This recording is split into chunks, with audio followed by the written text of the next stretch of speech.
Subscribe to our YouTube channel and press the bell icon to get the latest updates. Minutes after she was acquitted of criminal defamation charges filed against her by former Union Minister M.J. Akbar, whom she had accused of sexual harassment 2.5 years ago, this is what Priya Ramani had to say. Sexual harassment has got the attention it deserves, despite the fact that it was me, the victim, who had to stand up in court as the accused.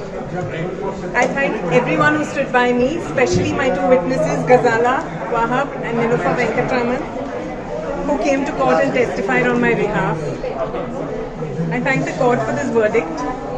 I thank my lawyers, Rebecca John and our amazing team, who believed in me and in the wider cause. They put their heart and soul in this case. Priya Ramani becomes India's first woman to successfully defend herself against a man.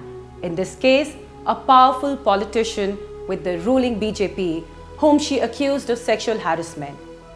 Her friends are celebrating, women at workplace are celebrating, and India is celebrating the Me Too movement, which gave Priya the courage to go public. The trial began 2.5 years ago in October 2018. The case was heard 52 times. For each hearing, Ramani flew down from Bangalore, where she lives, to be personally present in the court. In his verdict, Judge Additional Chief Metropolitan Magistrate Ravindra Kumar Pandey accepted Priya Ramani's contention that Akbar was not a man of stellar and impeccable reputation, thereby demolishing the former minister's claim that the journalist allegations had tarnished his image.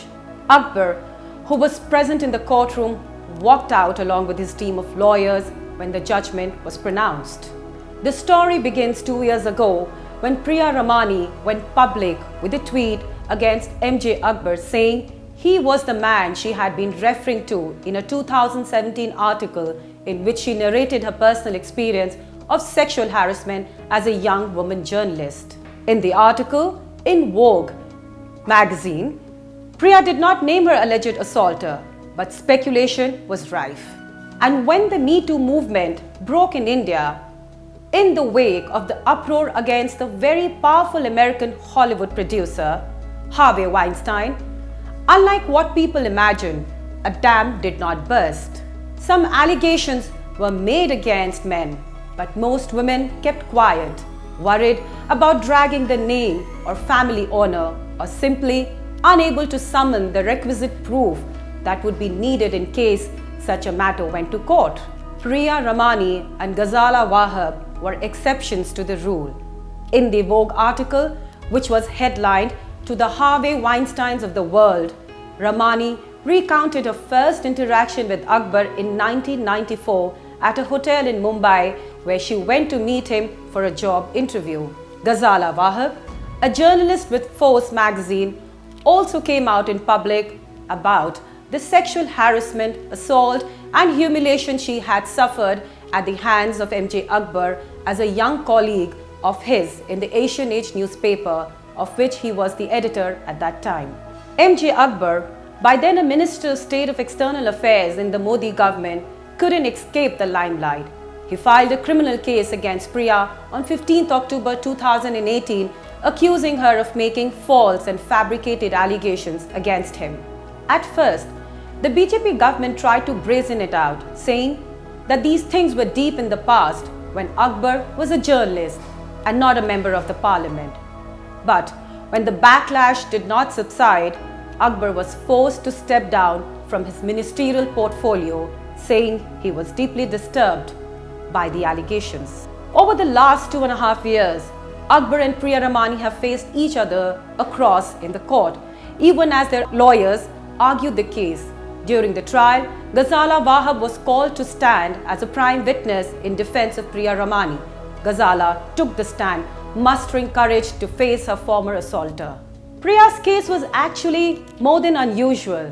She had been alone with Akbar in the hotel room in Mumbai, she told the court, when Akbar tried to assault her. She said, "It was the Me Too movement more than 20 years later that gave her courage to name her assaulter. Since she was the sole eyewitness in her case, she said there was no need for her to investigate or carry out an in-depth inquiry before writing about her own personal experience. She clarified to the court that at no point she had tarnished Akbar's reputation as a journalist.